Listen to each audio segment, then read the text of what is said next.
Kau yang lebih tahu cara untuk membuka jalanku. Kau yang lebih mengerti cara untuk menolong hidupku.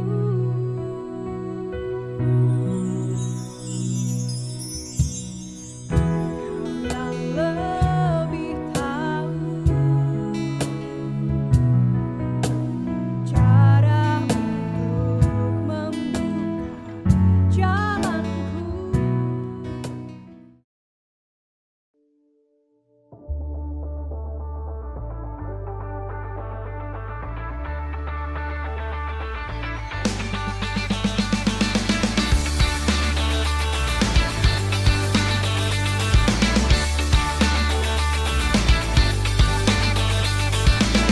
Have you heard of the one called Savior? Have you heard of his perfect love?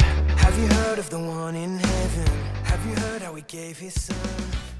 Halo adik-adik, mari bergabung dalam acara Pasca Komisi Anak pada hari Sabtu, tanggal 17 April pukul 5 sore melalui Zoom dan YouTube GKI Gejayan Official. Link Zoom akan dibagikan melalui grup orang tua dan Instagram Komisi Anak.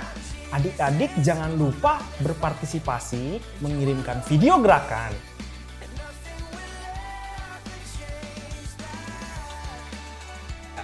Link panduan gerakan juga akan dikirim melalui grup orang tua. Oke, jangan lupa ya adik-adik. See you! Shalom Jemaat Tuhan, selamat datang dalam ibadah online intergenerasi GKI Gejayan. Mari Bapak Ibu, Oma Opa, Kakak Adik, kita bersama-sama memuji, menyembah, dan memuliakan Tuhan. Mari kita bersama masuk dalam hadirat Tuhan. Mari kita masuk dalam hadirat Tuhan. Kita nyatakan kerinduan kita untuk menyembah Dia.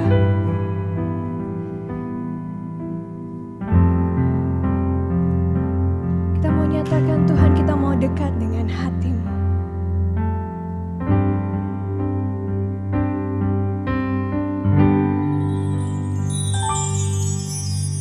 Lebih dari segalanya, ku berharap padamu. Lebih dari para penjaga, mengharap fajar pagi. Begitu rindu hatiku berada dekatmu. Alangkah dalam kasih-Mu memenuhi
mau nyatakan lebih dari segalanya Tuhan, kami berharap padamu.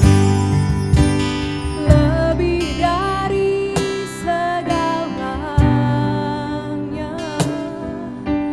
ku berharap padamu.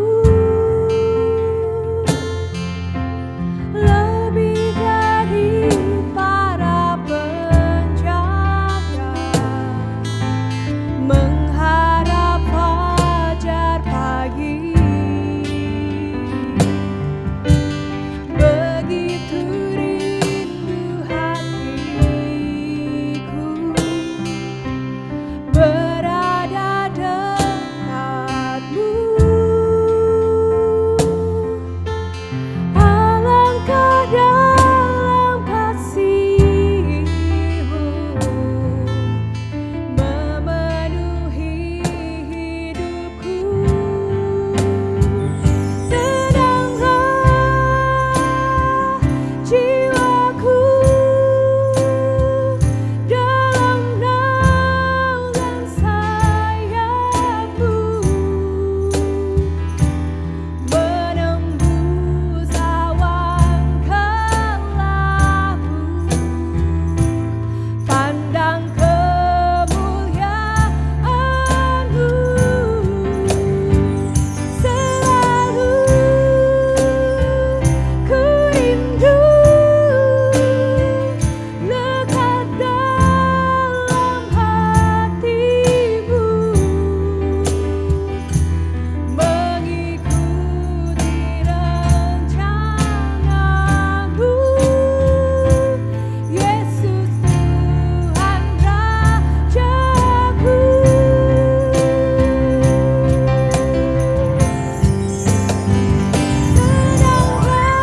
Tenanglah jiwaku dalam naungan sayap-Mu, menembus awan kelabu, pandang kemuliaan-Mu. Selalu ku rindu lekat dalam hati-Mu, mengikuti rencana-Mu. Yesus Tuhan Rajaku.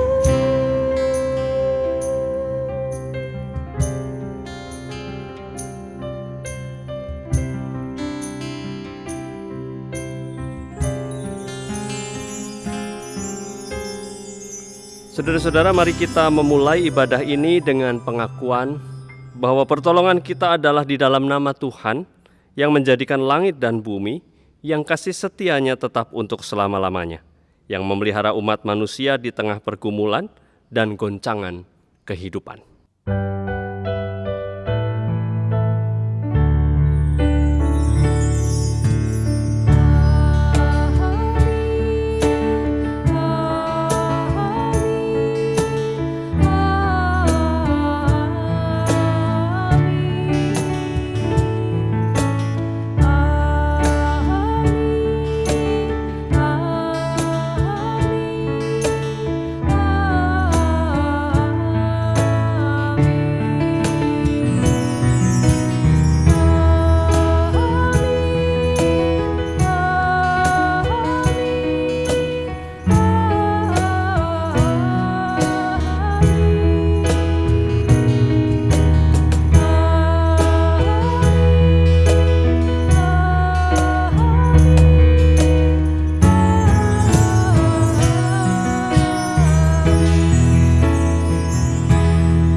Kasih karunia dan damai sejahtera dari Allah Bapa kita dan dari Tuhan Yesus Kristus menyertai saudara sekalian.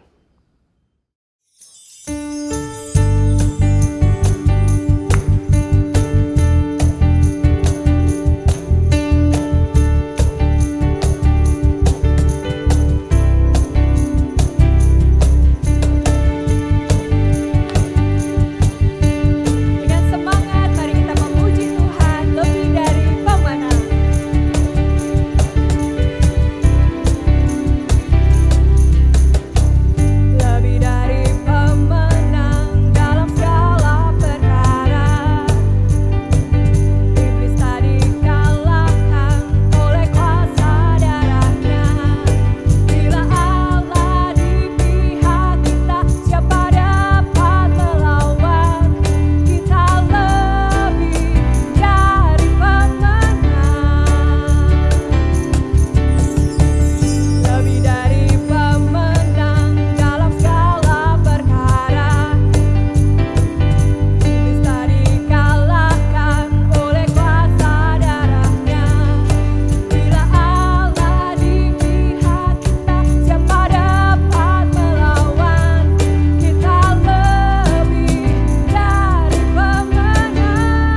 Mari adik-adik skala minggu bersama papa mama, opa oma, kita sama-sama memuji Tuhan. Kita mau nyanyikan Dengar Dia Panggil Nama Saya.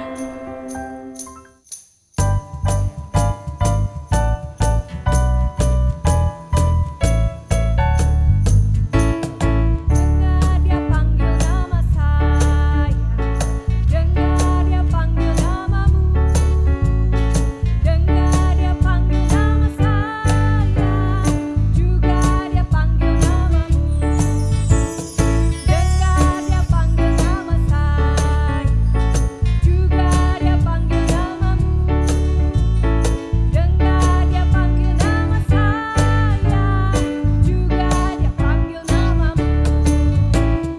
Oh giranglah,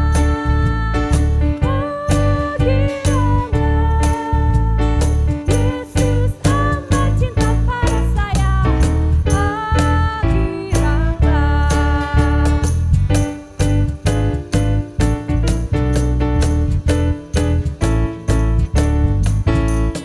Dengar Dia panggil nama saya, dengar Dia panggil namamu, dengar Dia panggil nama saya, juga Dia panggil namamu. Oh giranglah,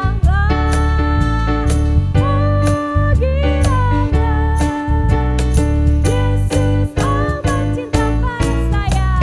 Oh giranglah, Yesus amat cinta pada saya. Oh giranglah.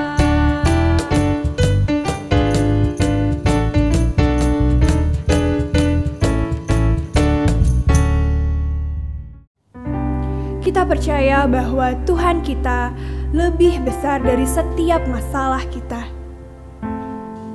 Kita juga percaya bahwa kita menyembah Tuhan yang tidak pernah sekalipun gagal.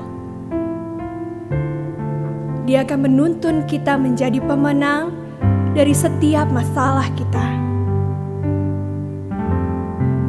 Maka Bapak Ibu Saudara, kita akan mendengarkan firman Tuhan dan biarkan firman ini boleh menjadi kekuatan dan pengharapan dalam kehidupan kita.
Saudara-saudara, mari kita berdoa.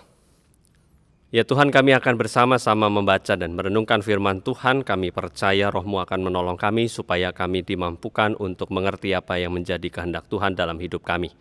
Berkatilah kami dalam ibadah ini, supaya kuasa Tuhan melimpah bersama dengan kami, di dalam kami, dan dengan itu kami betul-betul merasakan hadirat Tuhan.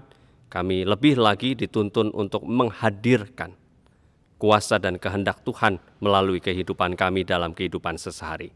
Inilah kami ya Tuhan, di dalam nama Tuhan kami Yesus Kristus kami berdoa. Amin. Surat Yohanes yang pertama, pasal 1, ayat 1 sampai dengan 4. Surat Yohanes yang pertama, pasal 1, ayat 1 sampai dengan 4. Apa yang telah ada sejak semula, yang telah kami dengar, yang telah kami lihat dengan mata kami, yang telah kami saksikan, dan yang telah kami raba dengan tangan kami tentang firman hidup, itulah yang kami tuliskan kepada kamu. Hidup itu telah dinyatakan, dan kami telah melihatnya. Dan sekarang kami bersaksi dan memberitakan kepada kamu tentang hidup kekal yang ada bersama-sama dengan Bapa dan yang telah dinyatakan kepada kami. Apa yang telah kami lihat dan yang telah kami dengar itu, kami beritakan kepada kamu juga, supaya kamu pun beroleh persekutuan dengan kami. Dan persekutuan kami adalah persekutuan dengan Bapa dan dengan Anaknya Yesus Kristus. Dan semuanya ini kami tuliskan kepada kamu, supaya sukacita kami menjadi sempurna. Demikianlah sabda Tuhan. Selamat hari Minggu, Bapak Ibu, Saudara-saudari yang dikasihi Tuhan. Kali ini kita berada dalam ibadah intergenerasional, dan intergenerasional ini, saudara-saudara, mungkin bersama dengan anggota keluarga dari segala generasi yang ada di dalam keluarga saudara. Selamat menikmati, selamat beribadah, kebersamaan ini biarlah menjadikan persekutuan yang hangat di dalam Tuhan. Saudara-saudara, hari ini kita merenungkan satu tema kekuatan damai sejahtera. Yesus dalam bacaannya di Yohanes 20 yang kita baca tadi, mengatakan bahwa damai sejahtera bersetamu. Damai sejahtera bersamamu. Kira-kira sapaannya begitu dalam bahasa yang lebih mudah kita dengarkan. Kata damai sejahtera, himbauan damai sejahtera ini diulang 2 kali. Jadi ketika Yesus datang menampakkan diri, murid-murid dalam keadaan yang masih rapuh begitu ya, masih takut, lalu Tuhan berkata dan berseru, damai sejahtera bagi kamu. Lalu kemudian murid-murid mulai mengenali Yesus dan kemudian membuktikan tangan dan kaki dan lambungnya untuk melihat bekas luka dari Yesus. Lalu kemudian murid-murid bersuka cita. Lalu kemudian Tuhan mengatakan lagi, damai sejahtera bersamamu. Menarik ketika kita berbicara soal damai sejahtera. Karena kita punya asumsi di Indonesia ini bahwa damai itu katakanlah harmoni. Jadi bukan sesuatu keadaan yang ideal, tetapi damai itu harmoni. Katakanlah begini, kalau kita sedang berselisih pendapat, lalu kemudian kita diperdamaikan, artinya ya sudah, adalah selesai. Atau ketika kita mungkin berada dalam sebuah tekanan atau damai yang seringkali muncul adalah ketika urusan palak memalak begitu ya, dalam tradisi masyarakat tertentu, dalam wilayah tertentu seringkali ada tips-tips yang harus diberikan kepada orang-orang yang dalam tanda petik berkuasa di wilayah itu, lalu kita mengatakan memberi uang itu artinya tanda damai. Apakah damai sejahtera seperti itu? Coba kita dengarkan, saya ingin panggil anak saya, Kara. Saudara-saudara, ini anak pertama saya, dan saya ingin Kara bercerita, menurut Kara damai sejahtera itu apa sih? Agak keras. Damai sejahtera tuh yang nggak ada berantemnya. Damai sejahtera itu kondisi nggak ada berantemnya. Kalau berantem? Nggak damai. Nggak damai. Kalau kamu punya uang damai nggak? Enggak. Kalau kamu punya uang? Antara punya uang dengan tidak punya uang, kondisi damai sejahtera yang mana? Yang ada uangnya. Yang ada uangnya mungkin. Kalau kamu sehat dan kamu sakit, kondisi damai sejahteranya yang mana? Sehat. Sehat. Oke, thank you Kara. Ya, Bapak Ibu, dialog tadi tidak disetting oleh saya. Saya tidak berbicara dengan anak saya sebelum rekaman ini dilakukan. Saudara-saudara, banyak orang berpikir bahwa damai sejahtera itu berkaitan dengan apa yang ada di luar kita. Berpikir harmoni, sesuatu sesuai dengan keinginan kita, sesuai dengan harapan kita. Saudara-saudara, kadang orang berpikir damai sejahtera itu lahir ketika orang sehat, sakit, tidak sakit maksud saya, orang kuat badannya, tidak sakit-sakitan, punya banyak duit, nggak ada masalah, lalu itu dikatakan damai sejahtera. Benarkah demikian? Apakah yang Yesus harapkan demikian? Dalam situasi keseharian saya pernah bertemu dengan manusia gerobak begitu ya, seorang bapak dengan dua anak, satu anak yang tua adalah perempuan dan anak yang lebih muda adalah laki-laki. Dalam perjumpaan-perjumpaan itu ketika saya masih melayani di GKI Ciledug Raya waktu itu, mereka jarang sekali menampakkan wajah yang bersedih. Mereka hampir bisa dikatakan bergembira, bahkan ketika mereka harus berbagi makanan, bahkan ketika mereka harus berlelah-lelah berjalan, mereka nampak bersukacita sekali. Mereka dipenuhi dengan damai sejahtera. Kok bisa?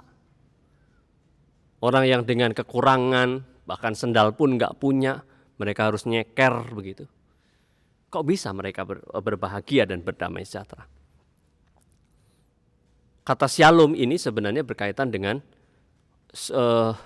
keadaan atau situasi yang sebenarnya berbeda dengan apa yang kita bayangkan. Kadang-kadang damai itu kan seperti tadi, orang harus punya ini itu dulu. Tetapi tadi buktinya bahwa manusia gerobak tadi bisa berbahagia, sedangkan orang yang berkelimpahan, punya banyak uang, punya banyak fasilitas, tapi hidupnya kadang tidak bahagia dan dipenuhi dengan begitu banyak luka-luka. Saudara-saudara, itu membuktikan bahwa betul kata damai sejahtera itu sebenarnya berkaitan dengan hal yang ada di dalam diri kita, bukan sesuatu yang di luar diri kita. Damai sejahtera ini bukan berkaitan dengan apa yang sesuatu datangkan dari luar. Artinya uang itu kan dari luar. Kesehatan itu kan sebuah kondisi yang kita harapkan. Bukan terpengaruh atas apapun yang ada dalam diri kita. Dalam keadaan baik, sehat maupun sakit, berkelimpahan maupun kekurangan, tua atau muda, seharusnya ketika Anda punya damai sejahtera yang berasal dari roh Tuhan itu, maka Anda akan tetap bersukacita. Anda akan tetap dapat berbahagia tanpa bergantung pada apapun yang tadi ada di luar kita. Memang sih murid-murid Yesus dalam percakapan di Yohanes 20 tadi juga mengatakan menceritakan hal yang sama. Mengapa? Karena murid-murid Yesus juga mengalami keadaan di mana damai sejahtera itu belum bertahta, sehingga Tuhan harus menyapa mereka sebanyak 2 kali. Yang pertama, murid-murid Yesus ketika dalam keadaan yang sakit, hatinya, rapuh jiwanya, sedih. Lalu kemudian berikutnya adalah ketika itu Tuhan Yesus datang dan menyapa mereka dengan pernyataan pertama. Damai sejahtera bagi kamu. Pernyataan ini menarik. Pernyataan ini menjadi pertanyaan yang menarik. Kenapa? Allah dalam diri Yesus menyapa murid yang sedang dalam keadaan rapuh, lalu meminta mereka untuk menghidupi damai sejahtera yang disalamkan, yang diberikan oleh Yesus. Kalau Bapak Ibu mencermati bacaan ini, kita akan menjumpai bahwa sebenarnya murid-murid belum bisa memiliki damai sejahtera. Kita tengok kejadian berikutnya. Ketika itu kemudian murid-murid mulai ngecek tangan Yesus, lubang di tangannya, di lambungnya, di kakinya, dan setelah membuktikan bahwa itu Yesus, murid-murid baru bisa bersukacita. Artinya salam yang pertama, anugerah damai sejahtera yang diberikan Yesus yang pertama, itu tidak melekat pada murid-muridnya. Ketika yang kedua diberikan lagi damai sejahtera bagi kamu, itu baru melekat. Kenapa? Karena murid-muridnya harus ngecek. Ketika semua keadaan seperti yang dibayangkan murid-muridnya, barulah murid-muridnya disebutkan eksplisit di Yohanes 20 tadi adalah bersukacita. Bahkan sekelas murid-murid Yesus pun harus berjuang untuk memiliki damai sejahtera. Bahkan sekelas Petrus, pemimpin dari murid-murid Yesus itu, juga harus berjalan menyesuaikan waktu untuk mengalami damai sejahtera. Sampai dia dalam legendanya bersedia untuk martir, mati disalib terbalik, katakanlah begitu. Sebelumnya dia adalah seorang yang pengecut, yang selalu hidup dalam ketakutan, meskipun sepertinya dia adalah batu karang yang keras, yang hebat begitu ya. Tetapi kita bisa tahu bahwa itu butuh proses. Dan damai sejahtera itu baru ada ketika ada bukti bahwa Tuhan menyertai. Sebenarnya apa sih yang diminta oleh Yesus dalam percakapan kita ini? Yang diminta oleh Yesus kepada murid-muridnya adalah ketika dia menyapa dengan damai sejahtera bersamamu, itu mereka tidak terpengaruh. Mereka tidak terpengaruh dengan segala keadaan apapun dan mereka tetap bisa bersukacita. Seperti manusia gerobak tadi, dalam keadaan yang terbatas pun mereka masih bisa merasakan damai Allah ada di dalamnya. Mereka masih bisa mengatakan terima kasih Tuhan. Mereka masih bisa mengatakan dengan satu dengan yang lain saling mensupport, saling membangun sukacita, menggembirakan suasananya. Sedangkan kita kadang-kadang di mana kita punya banyak kelebihan dan akses serta fasilitas, kita jauh. Dan kita kadang mengejar sesuatu target terus sampai akhirnya kita lupa untuk menikmati apa yang sudah Tuhan beri dan merasakan damai sejahtera itu. Oma opa dalam usia lanjut bisa punya damai sejahtera? Bisa. Kadangkala yang muncul kesepian ya. Kadangkala yang muncul rasa tidak berdaya. Tapi kalau oma dan opa yakin bahwa Tuhan menyertai, maka keyakinan itulah yang akan memberikan damai sejahtera dalam diri Anda. Kuncinya apa? Yakin pada penyertaan Tuhan.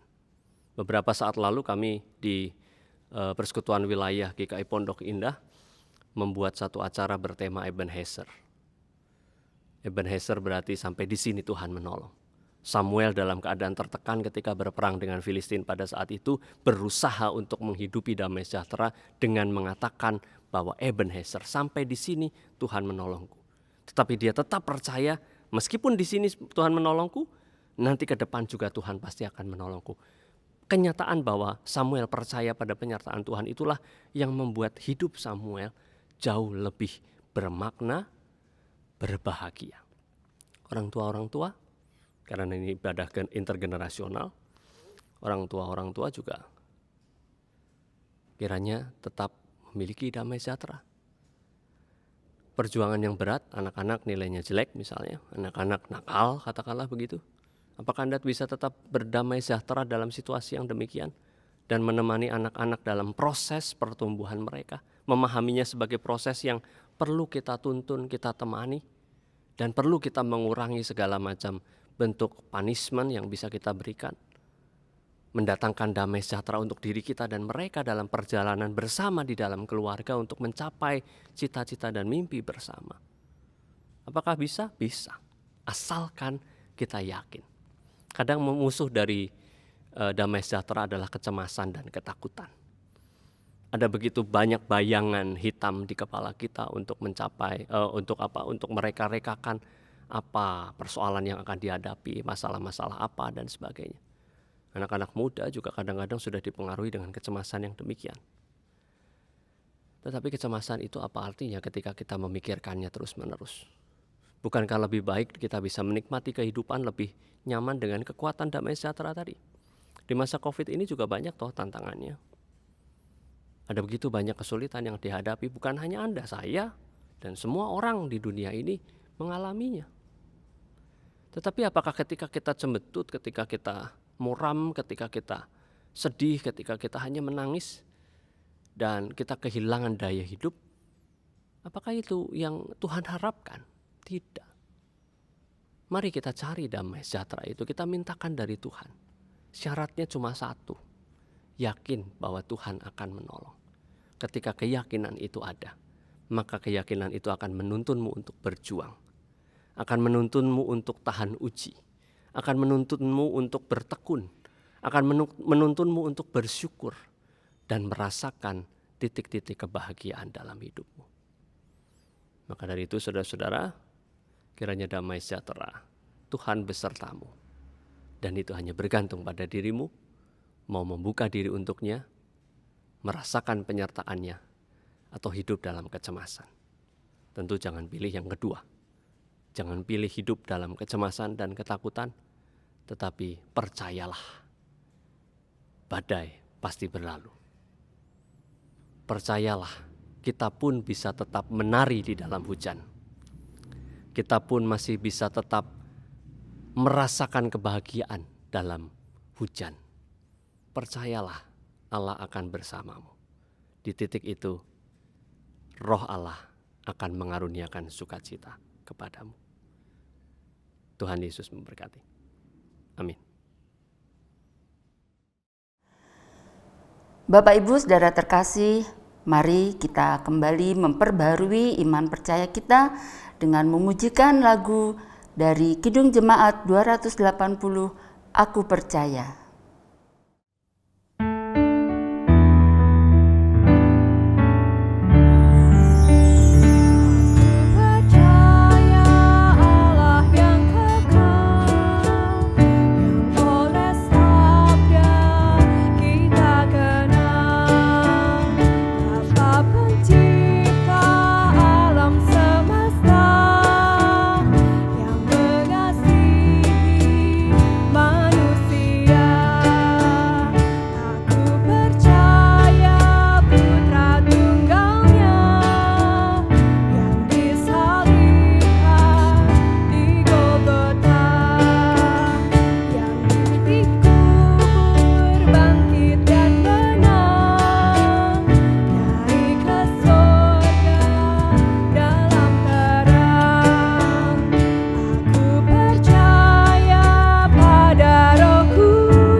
Saudara-saudara, mari kita berdoa.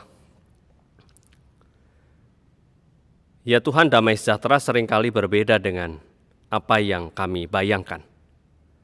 Damai sejahtera terkadang yang kami inginkan adalah suasana atau keadaan yang seturut dengan kehendak kami. Namun kami tahu damai sejahtera itu tidak bergantung atas apa yang ada di luar kami, tetapi bergantung dari apa yang ada di dalam kami. Sehingga kami harus belajar ketika kami sehat, ketika kami sakit, ketika kami senang atau sedih, ketika kami berkelimpahan atau berkekurangan, ketika kami tua maupun muda. Dalam keadaan apapun, damai sejahtera itu harus berangkat dari dalam diri kami. Dan damai sejahtera itu tidak terpengaruh oleh apapun yang berasal dari luar kami. Maka dari itu saat ini kami hendak berdoa supaya kami, setiap masing-masing kami, di dalam keluarga kami yang saat ini sedang beribadah, maupun keluarga kami yang terpisah, jarak jauhnya karena ada keperluan-keperluan tertentu, kami percayakan keluarga kami untuk terus memiliki damai sejahtera. Sehingga kami mengalami Allah, mengalami perjumpaan dengan Tuhan Yesus Kristus, dan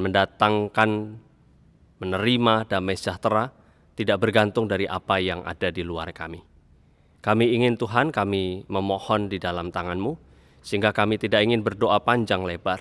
Saat ini kami hanya ingin memohonkan agar damai sejahtera itu dihidupkan oleh Roh-Mu yang kudus saja, dari dalam hati kami, dari dalam pikiran kami, sehingga kami siap menghadapi segala cobaan dan tantangan kehidupan. Kami menyatukan semua kami, baik yang sehat, yang sakit, yang berkelimpahan, berkekurangan, baik yang sedang sedih maupun senang, tua muda, ke dalam tangan Tuhan, agar damai sejahtera itu melingkupi kami dan kami mampu hidup berbahagia di dalam dunia ini. Maka dari itu kami akan akhiri doa ini dengan doa yang Tuhan Yesus ajarkan kepada kami. Bapa kami yang di sorga, dikuduskanlah nama-Mu, datanglah kerajaan-Mu, jadilah kehendak-Mu di bumi seperti di sorga. Berikanlah kami pada hari ini makanan kami yang secukupnya, dan ampunilah kami akan kesalahan kami seperti kami juga mengampuni orang yang bersalah kepada kami. Dan janganlah kami membawa kami ke dalam pencobaan, tetapi lepaskanlah kami daripada yang jahat. Karena Engkau-lah yang mempunyai kerajaan dan kuasa dan kemuliaan sampai selama-lamanya. Amin. Jemaat terkasih, mari kita bersama-sama memberikan persembahan sebagai ungkapan syukur kita kepada Tuhan atas berkat dan anugerah yang melimpah di dalam kehidupan kita. Ayat yang mendasari untuk persembahan kita diambil dari Roma 12 ayat 1. Karena itu saudara-saudara, demi kemurahan Allah, aku menasihatkan kamu, supaya kamu mempersembahkan tubuhmu sebagai persembahan yang hidup, yang kudus, dan yang berkenan kepada Allah. Itu adalah ibadahmu yang sejati. Berikanlah yang terbaik untuk Tuhan melalui persembahan ini. Tuhan Yesus memberkati.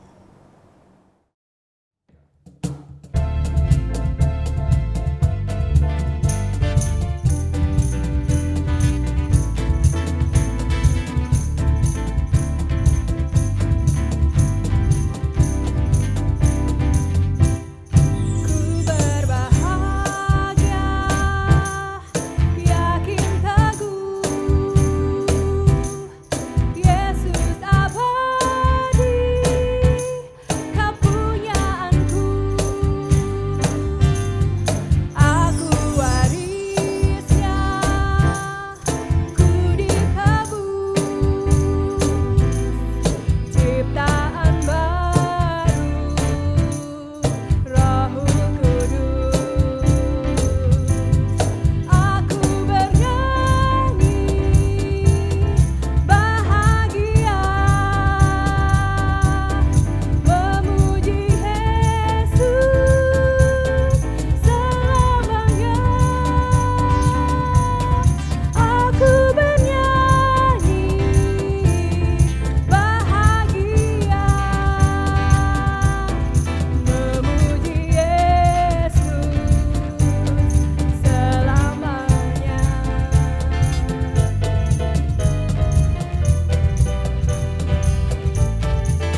Jemaat yang terkasih, mari kita satu hati menaikkan doa untuk persembahan kita.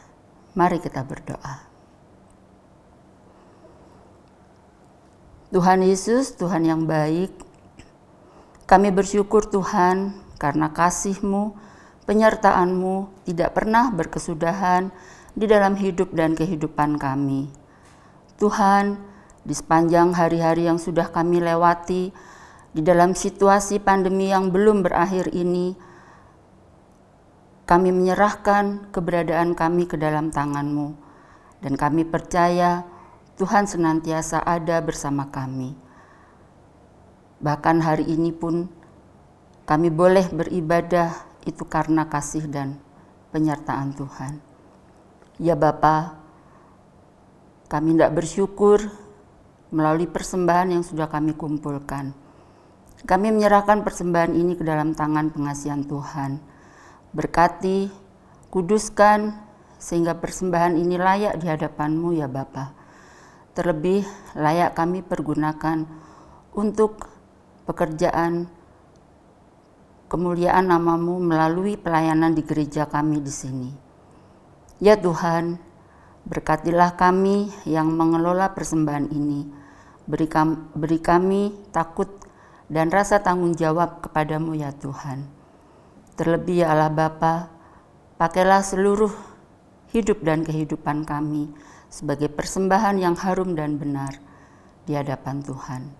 Di dalam nama Tuhan kami Yesus Kristus, Tuhan dan Juru Selamat kami yang hidup, kami berdoa. Amin. Kita akan mengakhiri ibadah kita kali ini. Biarkanlah ibadah kita lanjutkan dalam kehidupan kita sehari-hari dengan selalu mengingat akan nama Yesus.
Saudara-saudara yang terkasih, bersama Tuhan, mari kita kembali ke dalam kehidupan kita untuk menjadi terang dan garam dunia.